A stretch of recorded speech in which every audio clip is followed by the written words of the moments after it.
Boa tarde. Bom, no mês passado, se não me engano, foi o primeiro sábado do mês passado, a Érica, ela ministrou uma aula para nós, não sei se todo mundo estava presente, com o título Por que Sou Católica? Quem não está presente, depois recomendo que assista, que foi muito boa a aula. E nessa aula, né, que ela explicou o porquê ela é católica.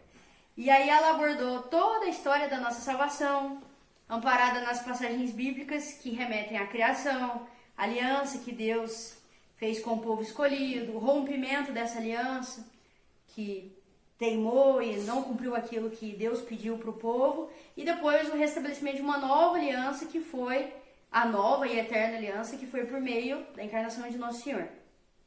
Aí ela também fundamentou, né, o porquê ela é católica, a razão dela ser católica, no fato de ser a única igreja que de fato seguiu o que Cristo deixou, ou seja, a sucessão apostólica, os sacramentos, e ela também mencionou os milagres, mencionou até o milagre de Lanciano também. Então esses foram os motivos que ela elencou porque ela é católica. E aí depois que ela deu essa aula, eu também fui para casa e fiquei pensando o porquê eu sou católica, né, e comecei a ficar pensando também sobre isso. E por causa de uma passagem da Carta de São Pedro, que até a Érica citou, que é: estais sempre prontos a responder para a vossa defesa a todo aquele que vos pedir a razão de vossa esperança, mas fazei-o com suavidade e respeito.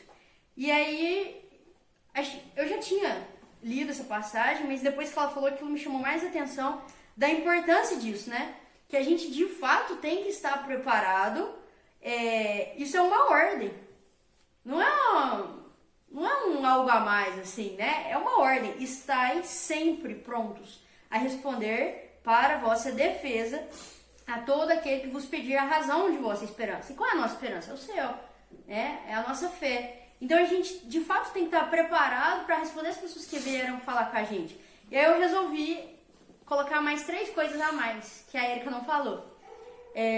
Contribuindo também para que a gente tenha mais razões ainda para a gente saber defender a nossa fé, né? Além de todas que a Érica falou, ela foi passando as passagens bíblicas, citou o milagre e tal, também queria citar mais 3 razões.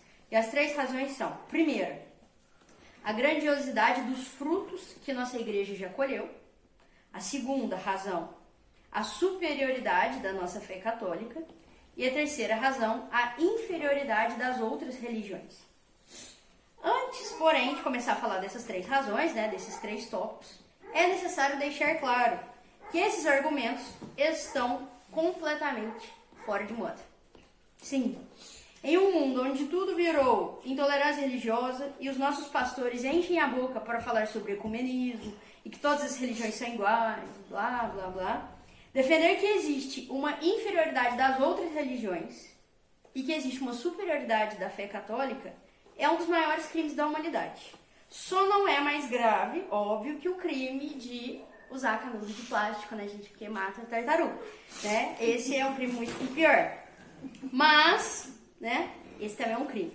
Já que eu comecei mesmo a cometer esse terrível crime, dizer que a fé católica é superior, vamos continuar. E deixar claro algumas coisas. A primeira coisa, né? Então eu ainda nem entrei nas 3 razões. Tô só ainda falando algumas coisas antes de entrar nas 3 razões. A Igreja Católica nunca teve medo de dizer que ela é a única igreja de Cristo. Nunca. Parece que agora tem medo, mas nunca teve antes de dizer que de fato é a única verdadeira. Vamos fazer um simples raciocínio lógico. Cristo foi o único profeta, a única pessoa que se diz filho de Deus. Maomé não falou isso, Buda não falou isso, Confúcio não falou isso. Ninguém falou. Cristo falou: sou o filho de Deus. Diante dessa afirmação dele, né, que ele é filho de Deus, a gente tem 2 opções: acreditar no que ele falou e achar que ele mentiu. Óbvio, só tem essas 2. Ou ele falou a verdade ou ele falou mentira.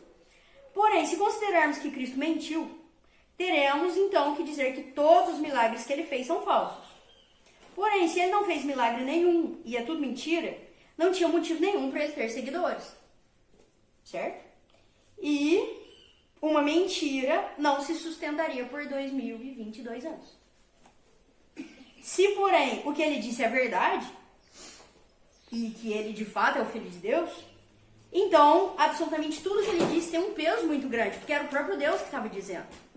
E aí, diante de tudo que ele falou, a gente tem que pensar que todas as palavras foram pensadas. É diferente da gente que, ai, desculpa, Samara, não devia ter te xingado, xinguei sem querer. Ai, falei isso sem querer, falei da boca pra fora. Não, Cristo não agia assim, não era igual a gente. Se ele é o próprio Filho de Deus, tudo que ele falou tem que ser levado em conta, cada palavra, né? E uma das palavras que ele disse foi, ele virou para Pedro, um dos 12, e falou, tu és Pedro, e sobre essa pedra edificarei a minha igreja. Gente, isso é tão óbvio. Ele fundou uma igreja, né? E assim, eu já escutei padre falando que não fundou. Mas como não fundou? Poxa, ele falou, entendeu? Ele falou, tu és pedra, e sobre essa pedra edificarei a minha igreja. Então ele deixou muito claro que ele estava fundando uma igreja e que Pedro ia ficar à frente dessa igreja, que foi o primeiro papa, né? Bom, sendo assim, não é difícil concluir que a Igreja Católica é a única fundada pelo próprio Deus. E nenhuma outra religião tem a pretensão de dizer que foi fundada por Deus. Muito pelo contrário, todas as outras religiões fazem questão de homenagear seu fundador. Elas mesmas homenageiam seu fundador. Elas mesmas dizem, nós temos um fundador, e esse fundador não é Deus. Né? Então elas deixam muito claro que existe um homem que fundou e não um Deus. Então, a nossa fé, né, é de fato a única que foi fundada pelo próprio Deus. E aí agora, de fato, eu vou entrar nessas 3 razões, né? Então, a primeira razão que eu disse, qual é? A grandiosidade dos frutos que a nossa igreja já colheu. Quais frutos? Quais são os frutos que essa igreja já colheu nesses 2000 anos? Já colheu algum fruto? E a gente pode dizer que sim. E quais são esses frutos? São os santos. Muitos santos. Muitos santos. Quem são os santos? Os santos são aqueles que viveram aqui, tu tendo a clara noção da finalidade da sua vida, chegar ao céu. Os santos não são bobos, como podemos escutar por aí. Os santos são aqueles que se tornaram aquilo que todos nós nascemos para ser. E aí, né, vou fazer um comentário, que esses dias eu escutei um sacerdote na televisão, que ele disse, né, ele disse isso, foi um fato, né? Ele disse que se uma mulher, hoje em dia, ela tiver as mesmas atitudes de Santa Rita, que a Santa Rita teve há 800 anos atrás, ela estaria sendo uma bobona, né? E por quê? Porque os tempos mudaram, né? Já não estamos mais no tempo de Santa Rita, porque naquele tempo as mulheres agiam dessa forma. Hoje em dia, não. Hoje em dia, se uma mulher agir daquela forma, ela é uma boba. Então, a gente tem que adaptar Santa Rita, né? Vamos readaptar Santa Rita para os nossos tempos. E eu fiquei pensando sobre isso. E eu tive uma conclusão. A conclusão é o seguinte, gente. Que o comportamento... Se você for parar para pensar, foi uma reflexão que eu fiz. Se você for parar para pensar, no tempo dela também foi esquisito a ação dela. Sabe por quê? Porque se ela não tivesse sido esquisita pro tempo dela, não teria sido canonizada. Entende? Se ela foi canonizada, é porque ela agiu diferente das outras mulheres. Ou ela não teria sido canonizada, ou todo mundo do tempo dela teria sido canonizada também. Se ela foi canonizada, significa que o comportamento dela não era o padrão normal. Entende? Porque se a igreja reconheceu, nossa, essa mulher tem virtudes heróicas, significa que não eram todas as mulheres que eram daquele jeito. Isso é óbvio, não é? Então quer dizer que... Porque o padre falou que naquele tempo era comum as mulheres serem daquele jeito. Hoje em dia, não. Gente, mas se fosse comum, por que todas as mulheres de 1200 não estão canonizadas? Porque se todo mundo fazia assim, era pra todo mundo ser canonizada, né? E não, ela foi. Por quê? Porque naquele tempo o que ela viveu também foi heróico. E o que ela viveu, né? Eu não ia comentar, mas vou comentar rapidamente pra quem não sabe a história. Ela era casada com um moço, Fernando, né? E o marido dela era muito difícil, muito difícil. Bárbaro, né? Uma pessoa terrível, né? Tanto é que depois chegou a ser assassinado, porque se envolvia com pessoas que não eram legais. E ela foi na luta, né? Ela foi na luta. Como diz o padre, foi uma boboca, né? Que aceitou a submissão do marido. Não, ela foi heróica, por quê? Porque ela prometeu diante do altar. Simplesmente ela prometeu que seria para sempre. Ela simplesmente cumpriu uma promessa. Simplesmente. Ela chegou no altar, prometeu que aquilo seria para sempre.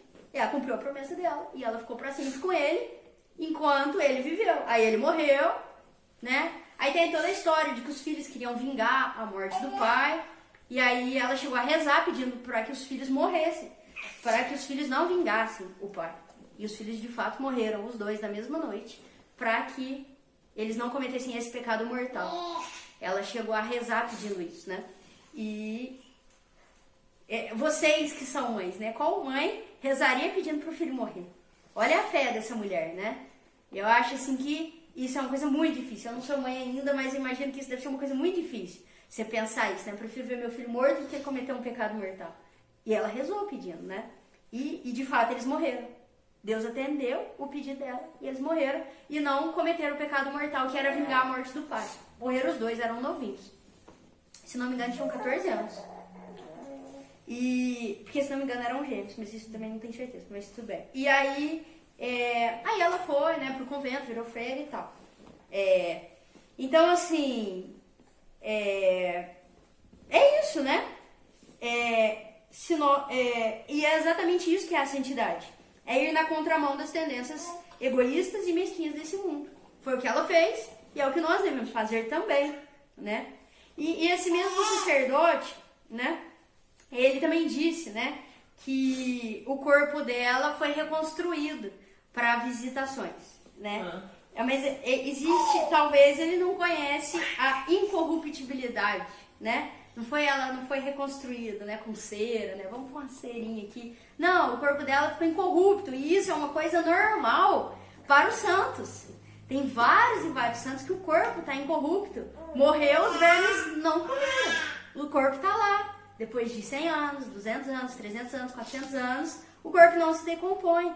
E isso é uma coisa que não tem em outro lugar. A gente não sabe de um pastor que está incorrupto. A gente não sabe de um rabino que está incorrupto, né? Não se tem notícia disso. E vários santos, de fato, morreram e o verme simplesmente não comeu, né? De tão santo que era aquela pessoa, de fato, né? Os vermes não comeram, né? Então, e isso comprova ainda mais que a nossa igreja é, de fato, a única igreja de Cristo. Então, essa é a primeira razão. Então, qual que é a primeira razão? A grandiosidade dos frutos. E quais são esses frutos? Os santos. Depois vem a segunda razão. E eu disse são 3, né? Então, a primeira razão, os frutos, que são os santos. E a segunda razão, a superioridade da nossa fé católica. Hoje em dia, se a gente falar isso nos lugares, a gente vai ser bloqueado no Instagram, a gente... Cancelado. Ai, cancelado, a gente vai ser cancelado, todo mundo vai odiar a gente, ai, que coisa. Se a gente falar que a igreja católica, ela é superior, a fé católica é superior, né? E aí, aqui ó, nossa igreja tem a missão de educar seus fiéis para serem santos e sábios. Porém, quando ela os educa para o céu, ela acaba também, obviamente, colaborando imensamente com essa vida aqui na Terra, que não é a finalidade, mas colabora. Haja vista que aquele que quer atingir o céu se comporta de uma maneira muito superior aqui na Terra. Primeiramente, o verdadeiro católico, ele possui a verdade religiosa. Além de iluminado pela luz natural da razão, que é o que todo mundo é iluminado, a luz natural da razão, conseguir pensar, o verdadeiro católico que está em estado de graça também é iluminado pela luz sobrenatural da graça. Isso significa, e isso é um fato, viu, gente? Que a pessoa, quando ela está em estado de graça, a pessoa que ela se confessou, ela está comungando, ela não está em pecado mortal, ela é mais inteligente. Isso é um fato, isso é verdade. Santo Agostinho mesmo, ele fala que depois que ele já era um cara muito inteligente, né? Porque ele já era iluminado pela luz natural da razão, mas ele era muito mulherengo, chegou a ter filho, né? Até o Adeostato. Mas quando ele se converteu de fato e ele passou a viver em estado de graça, ele fala que ele teve a inteligência turbinada. Ele ficou com a inteligência turbinada. Então, de fato, isso já mostra que a pessoa que está em estado de graça é superior, tá? É mais inteligente. Que além da razão que todo mundo tem, é ainda iluminado pelo Espírito Santo.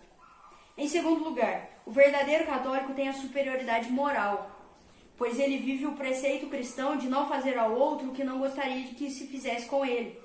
Além disso, nunca se viu fiel herege que tenha passado a abraçar a nossa fé e não tenha se tornado mais moderado no seu viver. Então ele tem a superioridade da inteligência, tem a superioridade moral. Em terceiro lugar, o verdadeiro católico tem a superioridade material, pois vive o princípio cristão de se santificar na vida de trabalho. É uma coisa que São José Maria, né, escrivá, tanto fala. Santificar na vida de trabalho, fazer tudo da melhor forma possível, fazer bem feito aquilo que está fazendo, né, como se estivesse fazendo para Deus. Assim, né, quando a gente trabalha assim, de forma bem feita, e não enrolando, e não matando tempo, e não enrolando no serviço, assim a gente consegue uma ascensão social e profissional, além de não ter os vícios do consumismo e a busca desenfreada dos prazeres que deixam muitas pessoas na miséria, vício de jogo, vício, né, gastar dinheiro com mulheres, com droga, com essas coisas, o que colabora também para a estabilidade econômica. Então acaba que ele tem uma superioridade na inteligência, porque é iluminado pelo Espírito Santo. Tem uma superioridade moral, porque não faz com o outro aquilo que não gostaria que fizesse consigo. E tem uma superioridade material mesmo, financeira, porque trabalha bem e no que trabalha bem acaba se sobressaindo profissionalmente, né? E aí, até antes de ir pro terceiro, gostaria de citar essa encíclica, que é maravilhosa. Você já leu, né, Samara? Uhum. É a minha encíclica preferida, que é a Divino Ilus. Como é que fala? Divinus Magistre. Ilus Ilus Magistre. Magistre, que é do Papa Pio XI, que é sobre educação. E aí no final ele fala sobre essa superioridade, é muito legal. Ele fala assim, ó: de fato, os santos foram, são e serão sempre os maiores benfeitores da sociedade humana, como também os modelos mais perfeitos em todas as classes e profissões, em todos os estados e condições de vida, desde o camponês simples e rude até o sábio e letrado, desde o humilde artista até o general do exército, desde o particular pai de família até o monarca, chefe de povos e nações, desde as simples donzelas e esposas do lar doméstico até as rainhas e imperatrizes. E nós temos exemplo disso tudo, né? Monarca, São Luís, rainha, Santa Elizabeth, Santa Isabel da Hungria, né? Que era rainha. Lar doméstico, né? Mães de família, Santa Giana, camponês. Ah, é muito legal. Tem uma história. Santa Zélia. Tem um camponês, gente, muito legal. Eu conheci a história de Santo Isidoro Lavrador. Alguém já ouviu falar? Muito legal. Santo Isidoro Lavrador, o serviço dele rendia, muito legal. Porque os anjos ajudavam ele.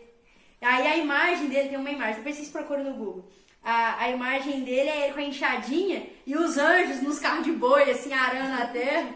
Então, é muito legal isso. Então, até o sábio, letrado, né? Por exemplo, Santo Agostinho, Santo Tomás de Aquino.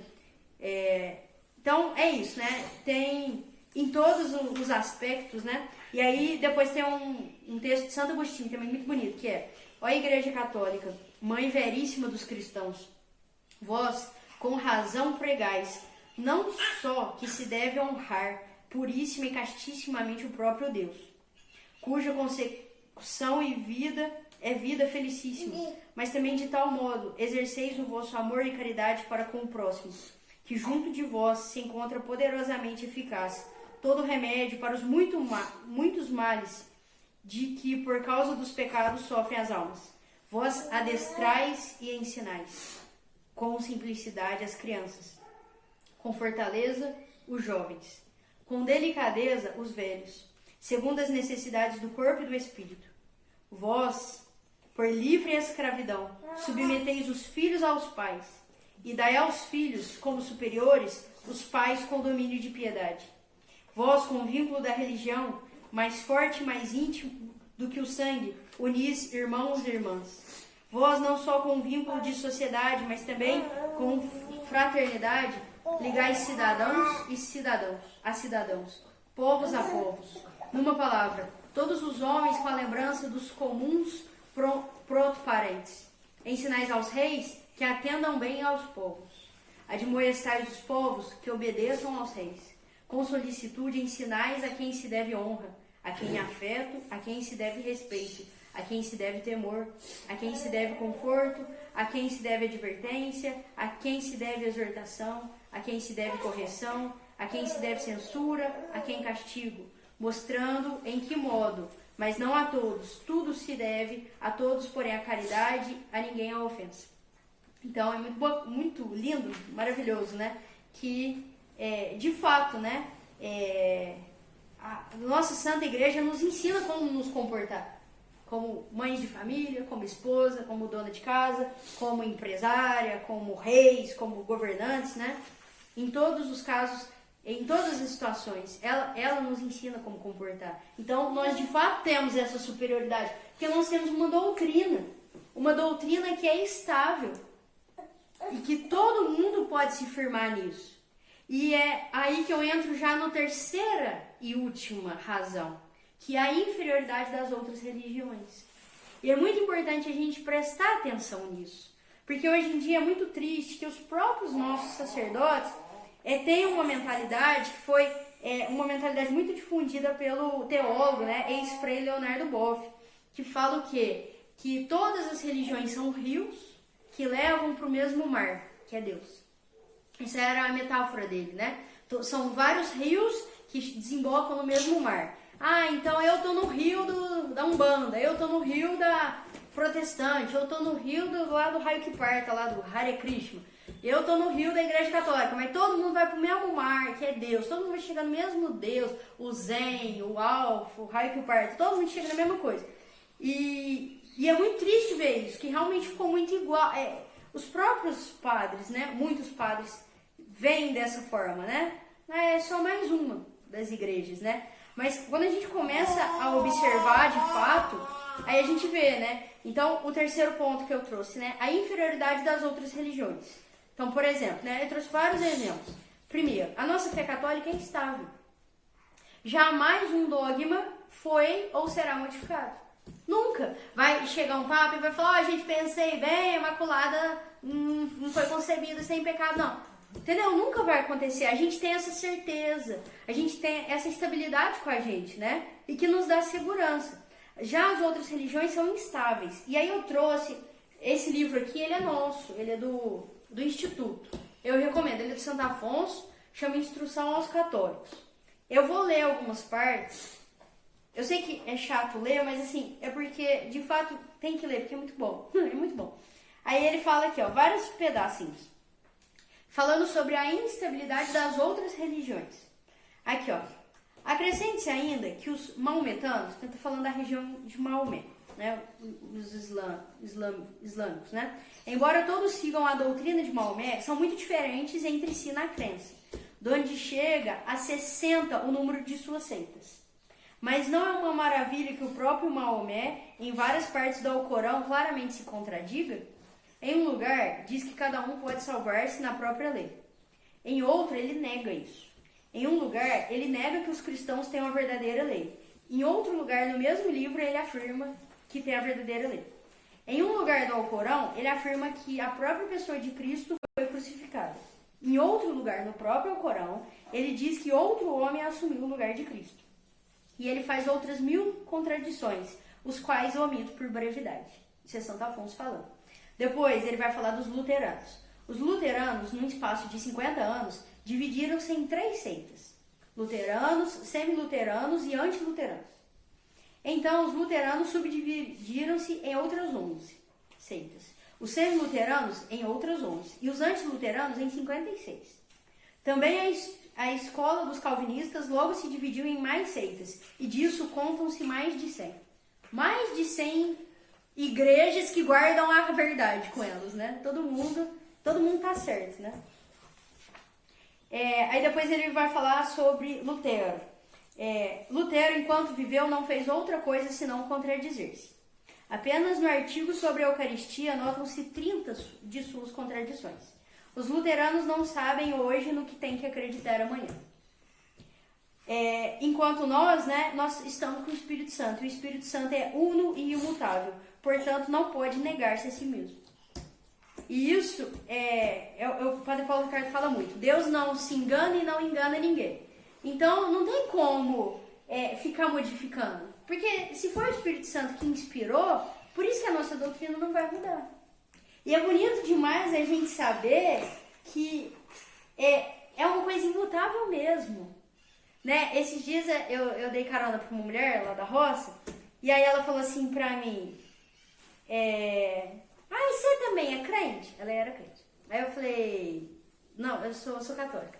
Aí ela virou e falou assim, de qual igreja católica você é? Você é lá do São Judas, eu falei assim, não, deixa eu te falar uma coisa, moça, a igreja católica é uma só existe uma. Não tem essa de qual igreja católica eu sou. Sou da uma, só tem uma.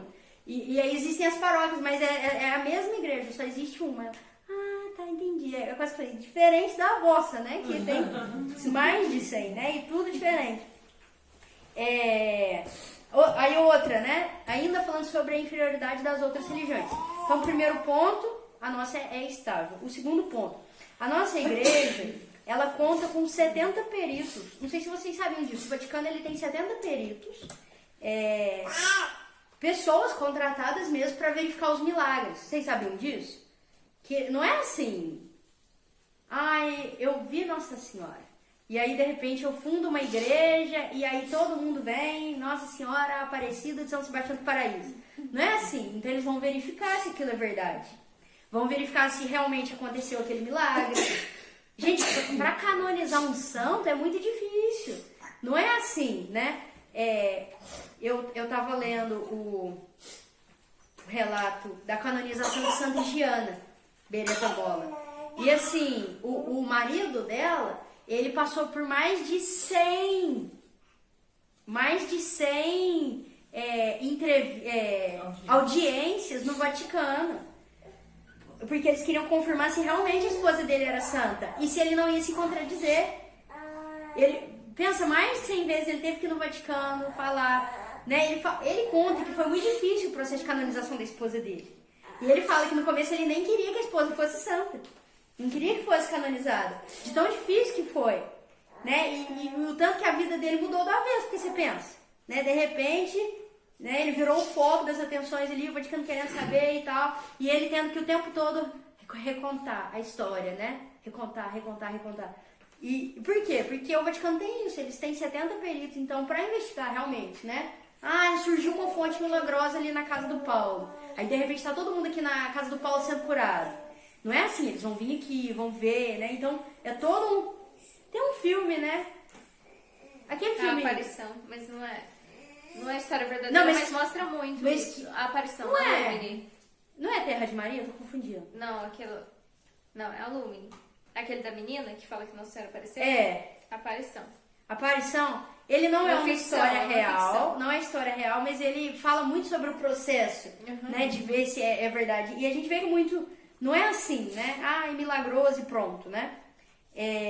Ao contrário das outras religiões. E aí eu trouxe alguns exemplos aqui de Santo Afonso também, que é engraçado, gente, não sabia, achei bizarro, quer ver? Olha aqui, muito bizarro.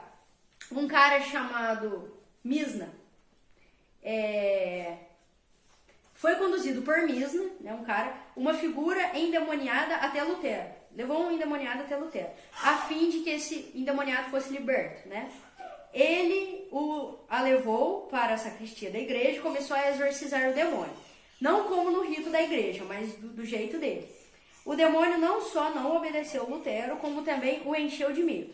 Então Lutero tentou sair daquele cômodo, mas o espírito maligno que estava na pessoa fechou a porta. Lutero correu para a janela, a fim de pular a janela. Porém, também a encontrou fechada com ferro. O demônio fechou a janela e prendeu Lutero lá dentro. Finalmente, trouxeram de fora um machado. E eu, esse é o Misna contado lá, né? E eu, como mais jovem e robusto, com ele, quebrei a porta e assim escapamos. O cara mesmo que estava com Lutero contou essa história. Eles fugiram do demônio, não deu conta. Aí depois um outro, né? Mais funesto ainda foi o milagre de Calvino. Conforme escreveu Jerônimo, não sei das contas aqui, que ele conta, um certo Bruléu, pessoa pobre, recorreu a Calvino pedindo dinheiro.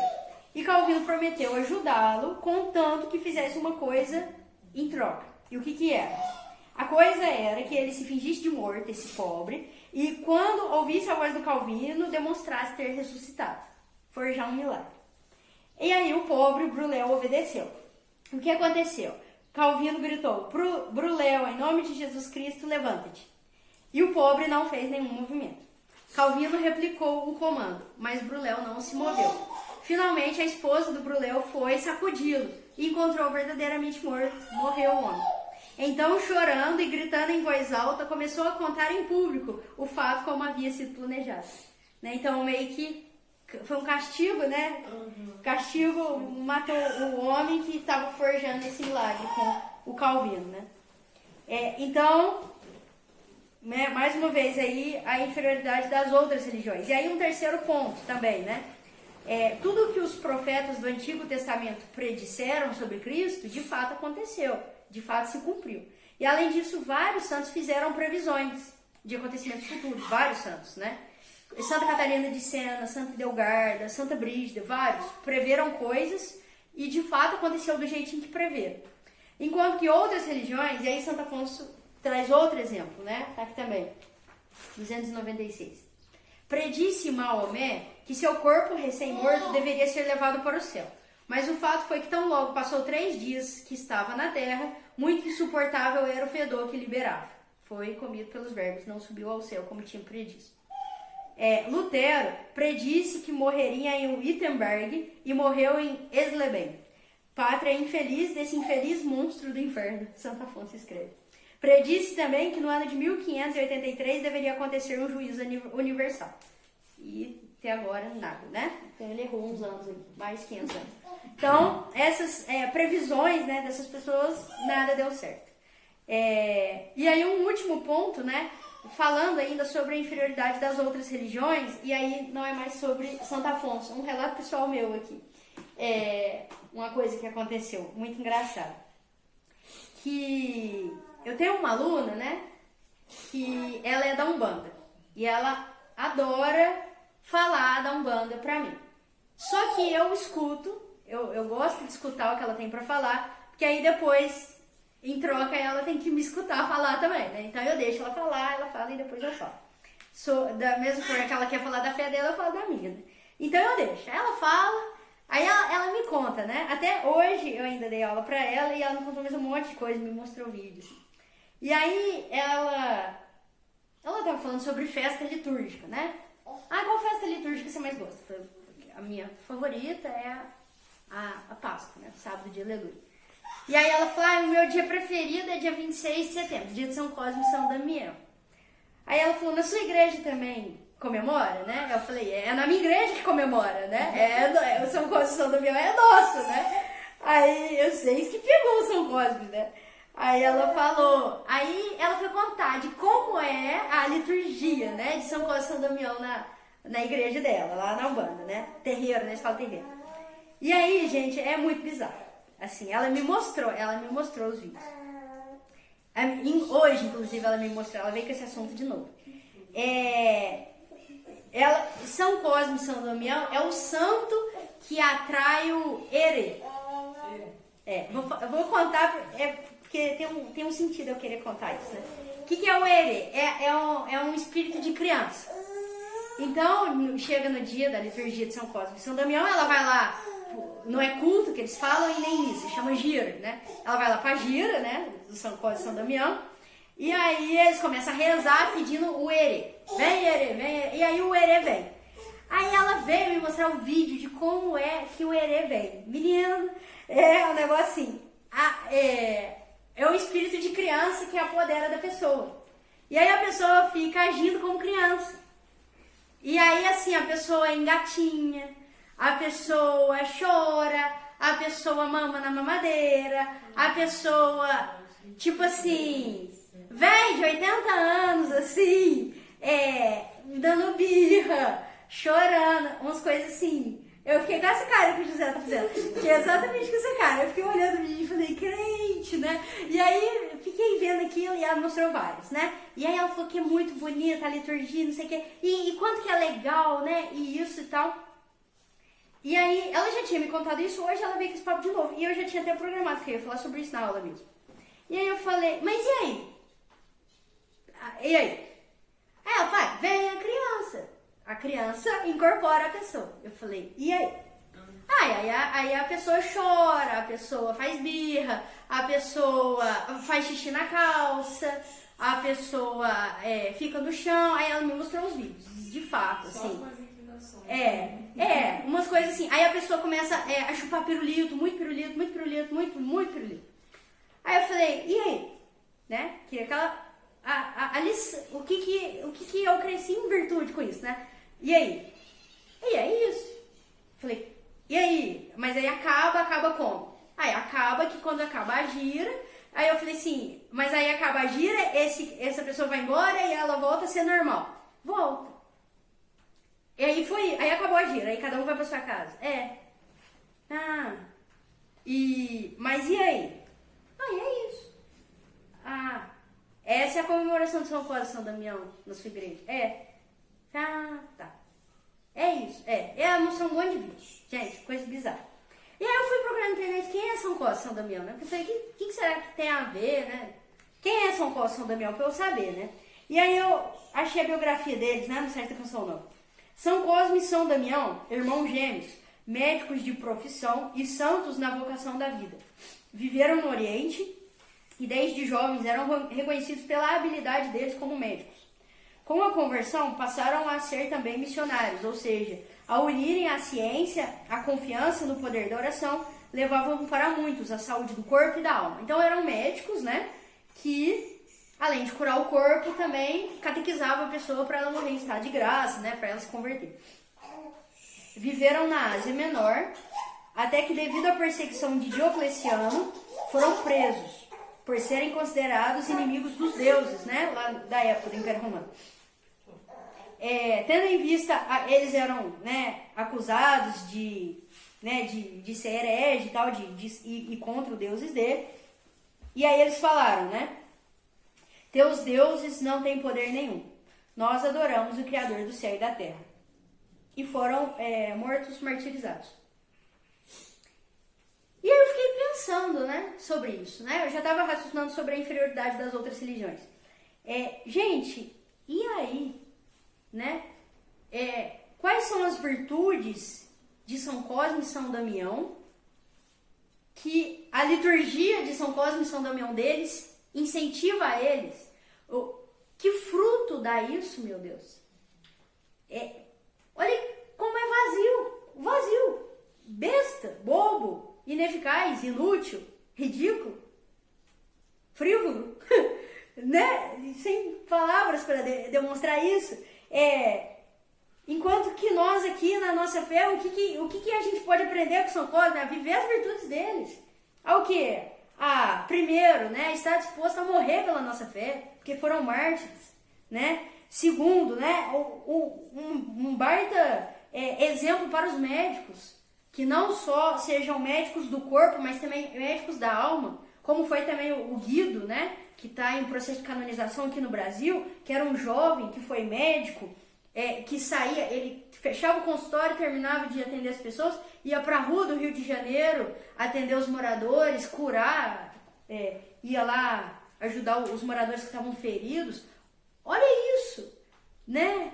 Como agora a gente vai querer igualar isso, meu Deus? Como a gente vai falar que são rios iguais que levam para o mesmo mar? Como que a gente vai falar que é tudo a mesma coisa? Como que a gente relativiza desse jeito? Como que tem padre que tem a coragem de subir no altar e falar um negócio desse? De que é tudo igual, né? É evidente, é claro o negócio, né? De que não é igual. Não é mesmo. Não é. E se chegar pra eles e falar que é igual, eles vão rir, vão falar, não é. Eles mesmos sabem que não é. Não é mesmo. É totalmente diferente. Entendeu? É um negócio assim, é um ritualismo bobo, besta, mas que não ensina, que não eleva, que não educa. Como é diferente. Pega, meu Deus, a missa, meu Deus, de sagração de Santa Rita. Meu Deus, quem não assistiu na vida uma missa de sagração de uma igreja, faça isso antes de morrer, logo, né? Descobre uma igreja que está sendo inaugurada e vai na missa, né? Eles vão inaugurar uma, o Divino Pai Eterno vai inaugurar uma, vai lá pra Goiânia, vai assistir a missa, pra vocês verem como é que é. Gente, é um negócio assim que eleva a alma, que você assiste aquilo e você fala, meu Deus do céu, né? É um negócio que de fato mexe com a gente, que você não fica rolando no chão, chupando pirulito, usando mamadeira, fazendo birra. Que é isso? Que é isso? Meu Deus, né? E padres assim que já viram uma missa dessa. que já viram uma missa de sagração de altar, que conhecem a fé. Eu nunca tinha visto. Mas assim, quantos padres velhos que já viram quantas missas de sagração de altar têm coragem, meu Deus, de falar que é a mesma coisa? Tem coragem de relativizar o altar? Não beija o altar? Vai celebrar a missa e não beija o altar? Termina a missa e não beija o altar? Pega uma mesa e me coloca na frente da nave, uma mesa de madeira do tamanho desse negócio aqui, e coloca para celebrar a missa, com o altar ali atrás. E não é uma coisa, é porque eu acho essa mesa mais bonita, é porque minhas pernas estão doendo. Não é, tem um motivo. É porque sabe que aquilo é sagrado e quer desconstruir tudo. É proposital, quer desconstruir de fato o negócio. Não é assim, tô com dor na perna, não consigo subir ao altar, por isso que eu tô colocando essa mesa. Não. Tem motivo, quer desconstruir o negócio. Entendeu? Porque sabe que é superior. Mas no fundo não quer aceitar. Quer, por alguma forma, tentar enganar a si mesmo, enganar o povo e tentar mostrar que são tudo mesmo rio que leva para o mesmo mar, né? A famosa história do Leonardo Boff, não sei se vocês já tiveram a oportunidade de ver, né? A historinha dele, do elefante. Alguém já ouviu falar dessa história do elefante? Que a historinha do Leonardo, né? Que pra quem não sabe, né? Que nunca ouviu falar, Leonardo Boff é um ex-teólogo, né? Ex-frei, era católico, hoje é herege. E é um dos grandes pais da teologia da libertação no Brasil, né? Mas não foi excomungado oficialmente. Não foi excomungado, né? Mas acho que por si próprio, ele não foi excomungado oficialmente, né? Mas automaticamente, porque a apostasia é lato sensitae, né? É automática. Então, assim, ele fala, né? A história do elefante é que teve um monte de cego que foi apalpar um elefante. E aí um cego passou a mão no couro do elefante e falou, o elefante é um bicho duro, sei lá. Aí o outro cego foi lá e apalpou o pé do elefante. Não, o elefante é um bicho roliço. Aí o outro foi lá e apalpou o rabo e falou, não, o elefante é um pompom fofinho. Aí o outro cego foi lá e apalpou a beguete lá. A tromba. E falou, não, o elefante é uma mangueira, não sei o quê. E aí quem tá certo? Todo mundo tá certo, porque o elefante é tudo isso e nada disso, porque é isso. E aí, Leonardo. E aí ele fala que exatamente é Deus. Que Deus é uma coisa tão grande, nós somos cegos nesse mundo, que não conseguimos ver Deus, não conseguimos saber o que é Deus. E cada religião pegou um aspecto, um pegou a tromba, o outro pegou o couro, o outro pegou a pata, o outro pegou o rabo. E aí cada um pegou um aspecto de Deus, mas tá todo mundo certo e ninguém tá certo, porque é tudo uma coisa só e viva o panteísmo, né? E né, não é assim, né? A gente vê que não é assim, é óbvio que não é assim, né? Que de fato não é. Que existe realmente uma grande inferioridade, né, das outras religiões, claro e evidente, né? Pelos frutos, pela doutrina, pelas profecias, pela veracidade dos milagres e por tudo isso, né? Pela frivolidade dos seus rituais, pela falta de elevação que aquilo dá nas pessoas, né? E é justamente pela inferioridade das outras religiões, pela superioridade da nossa fé católica e pelo testemunho dos santos que nos atestam que uma árvore boa não pode dar maus frutos, é que eu também sou católica.